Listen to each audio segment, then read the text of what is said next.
नमस्कार दोस्तों, हाजिर है फिर से एक बार टारगेटेड जीओवी जॉब्स पे। हम यहाँ पे डेली बेसिस पे करंट अफेयर देखते हैं।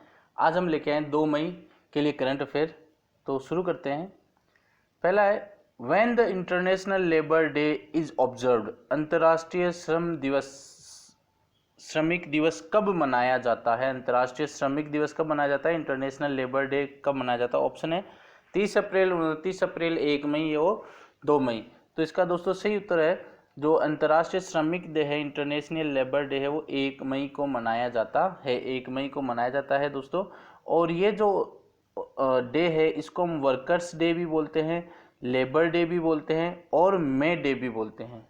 तो वर्कर्स डे, लेबर डे और मे डे, ये तीनों इंटरनेशनल लेबर डे के ही नाम हैं। हिस्ट्री की बात करें दोस्तों इसकी, तो हिस्ट्री कुछ ऐसे रही है कि लेट 19th सेंचुरी में शिकागो नेशनल कन्वेंशन हो रहा था। कहाँ, किसके थ्रू?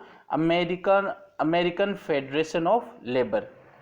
उन्होंने क्या किया था, पहले जो था वर्किंग आवर 15 आवर्स का होता था, तो वो वर्किंग आवर को घटाकर 8 घंटा करना चाहते थे और प्रॉपर उनको तनख्वाह मिले, वो ये चाहते थे। तो legal 8th over working time after the protest of the, और ये जो प्रोटेस्ट हो रहा था, ये कौन सी तारीख को हो रहा था? 1 मई 1886 को हो रहा था।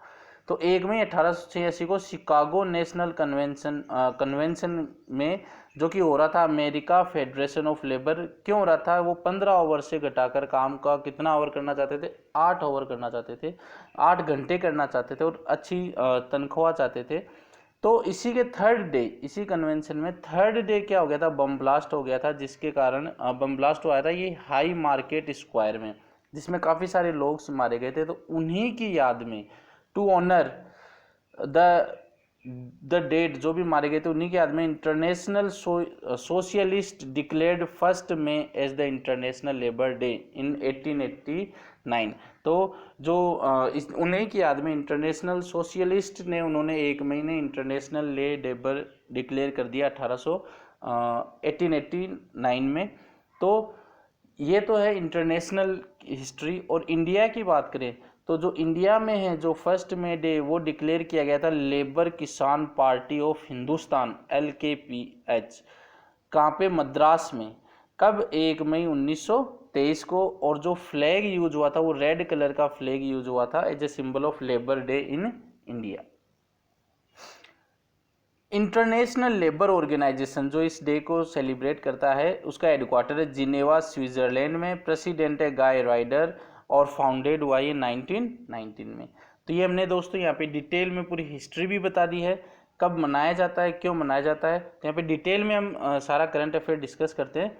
तो अभी तक यदि हमारे चैनल को सब्सक्राइब नहीं किया तो सब्सक्राइब कीजिए। आगे बढ़ते हैं। When the international jazz day is observed.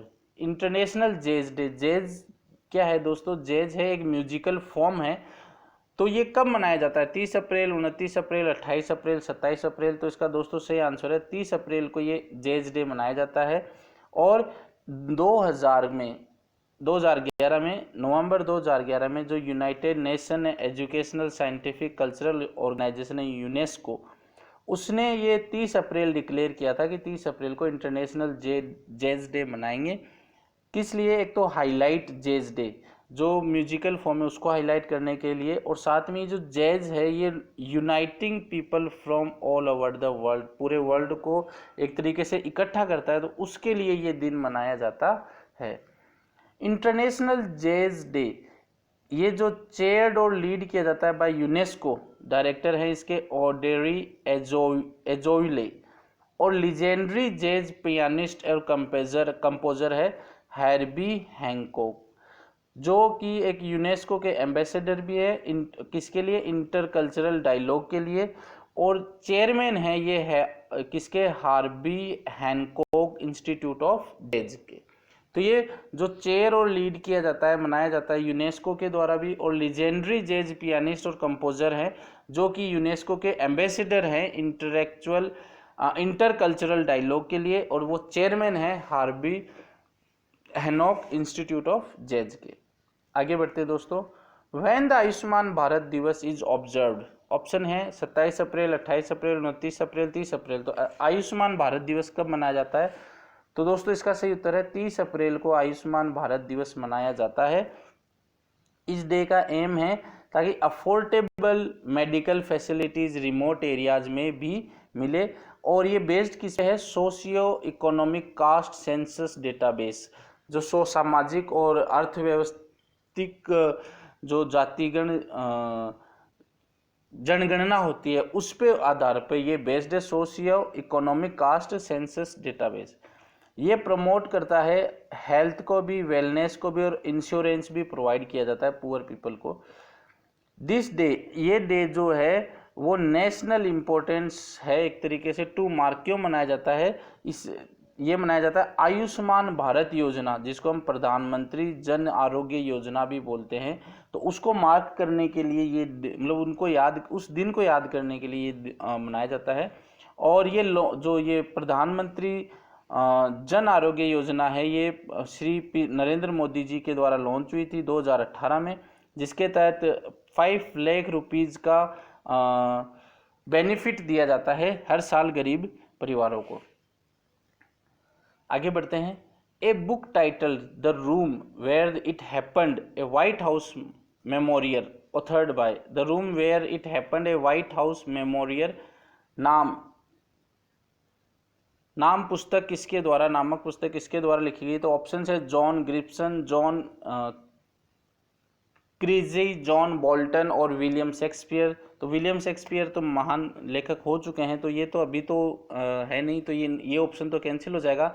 इसका सही उत्तर है दोस्तों जॉन बोल्टन ने ये बुक लिखी है, और ये जो बुक है वो पब्लिश्ड हो रही है किसके द्वारा, by an American publishing company Simon and Schuster. और ये जो जॉन बोल्टन हैं ये फॉर्मर नेशनल सिक्योरिटी एडवाइज़र भी रह चुके हैं प्रेसिडेंट डोनाल्ड ट्रंप के। अमेरिका में जो डोनाल्ड ट्रंप प्रेसिडेंट है उनके नेशनल सिक्योरिटी एडवाइज़र भी रह चुके हैं। ये बुक है the room where it happened, John Bolton के द्वारा लिखी हुई, और ये है जॉन बोल्टन। आगे बढ़ते हैं। A book Shivaji in South Block the unwritten history of proud people is authored by, एक पुस्तक है Shivaji in South Block the unwritten history of a proud people किसके द्वारा लिखी गई है, तो ऑप्शन है चेतन भगत, गिरीश दुबेर, किरण देसाई, अनीता नायर। तो दोस्तों इसका सही उत्तर है गिरीश दुबेर ने ये बुक लिखी है, और गिरीश दुबेर क्या है, जर्नलिस्ट हैं। और ये जो बुक है ये कब अनाउंस हुई है, अभी the announcement of this book 1 मई को हुआ है। तो 1 मई जो क्या है 60th महाराष्ट्र डे है, 60th महाराष्ट्र डे 1 मई को मनाया गया है, उसी दिन ये अनाउंस हुई है, तो ये भी लिख लेना दोस्तों। और पब्लिश की जाएगी Harper Collins publisher India, Harper Collins publisher है इंडिया में, इंडिया के हार्पर कॉलिंस पब्लिशर है, उनके द्वारा ये पब्लिश की जाएगी।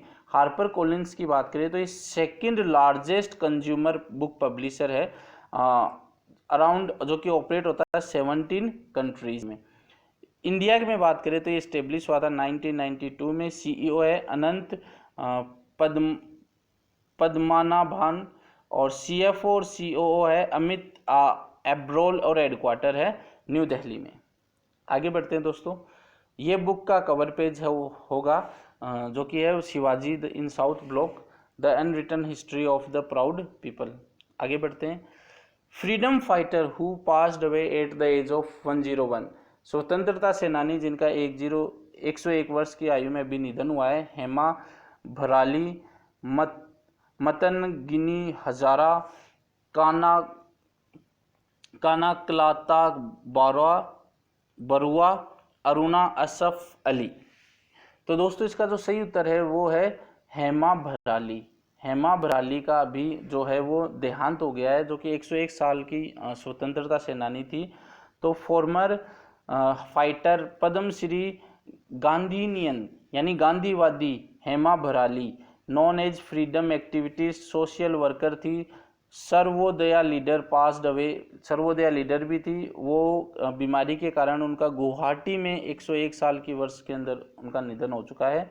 इनको 2005 में पद्मश्री मिला था, और the 4th highest civilian award in the republic of India from doctor APJ Abdul Kalam.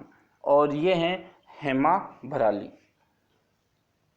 Which television program has created the world record of the highest viewed entertainment program globally? पूरे किस टेलीविजन कार्यक्रम ने विश्व स्तर पर सर्वाधिक देखे जाने वाले मनोरंजन कार्यक्रम का विश्व रिकॉर्ड बनाया है? ऑप्शन है रामायण, महाभारत, शक्तिमान, जय हनुमान। तो दोस्तों हाल ही में रामायण, महाभारत और शक्तिमान फिर से आ रहे हैं टीवी के ऊपर। तो जो रामायण ने है वो वर्ल्ड रिकॉर्ड बनाया 77 मिलियन यानी 770 लाख पीपल लोगों ने देखा था 16 अप्रैल 2020 को। तो जो कि एक वर्ल्ड रिकॉर्ड बन गया है पूरे वर्ल्ड में कि इतना हाईएस्ट व्यूड एंटरटेनमेंट प्रोग्राम है ये। आगे बढ़ते हैं। According to the 7th edition of open budget survey 2019, तो ओपन बजट सर्वे 2019 हुआ था, 7वीं बार हुआ था। किसने करवाया था? इंटरनेशनल बजट पार्टनरशिप IBP के द्वारा हुआ था। विच rank achieved by India among 170 Nations in terms of budget transparency and accountability. तो 117 नेशंस में से भारत कौन से नंबर पे था? तो ऑप्शन है 33वां, 43वां, 53वां, 63वां। तो इसका सही उत्तर है दोस्तों ये 53वें नंबर पे भारत रहा है। ये मैंने टेबल यहाँ पे लगा दी है। पहले नंबर पे न्यूजीलैंड है, दूसरे नंबर पे साउथ अफ्रीका है, तीसरे नंबर पे स्वीडन है, 53वें नंबर पे इंडिया है और 115वें नंबर पे कोमोरस है, 116वें नंबर पे वेनेजुएला है, 117 पे यमीन है। इन तीनों का स्कोर 0-0 है। और इंटरनेशनल बजट पार्टनरशिप IBP का हेडक्वार्टर वो वाशिंगटन स्टेट USA के अंदर है। आगे बढ़ते हैं। थंगजाम धाबली सिंह मणिपुरी एलोपैथिक डॉक्टर हैं। Was confirmed with order of rising sun gold and silver rays by which country? तो उनको ये अवार्ड मिला है, इससे ये सम्मानित हुए हैं। ये किस कंट्री ने दिया है? Japan, Sri Lanka, Sweden, New Zealand. तो दोस्तों इसका सही आंसर है जापान। इनको ये जो सम्मान मिला है ये जापान की तरफ से मिला है। तो जो जापान गवर्नमेंट है वो ये अवार्ड कब देती है? Promoting a better understanding of Japan in India. Japan की जो बेटर अंडरस्टैंडिंग है या जापान से इंडिया के जो रिश्ते सुधारने में और जो इन दोनों कंट्रियों के जो रिश्ते और ज़्यादा गहरे करने के कारण इनको ये अवार्ड इससे सम्मानित किया गया है। जो ऑर्डर ऑफ राइजिंग अवार्ड है ये कब मिलता है? Achievement in international relation, promotion of Japanese culture का प्रमोशन करने पर, एनवायरमेंटल प्रिजर्वेशन पर भी मिलता है और वेलफेयर और अचीवमेंट्स इन दियर फील्ड।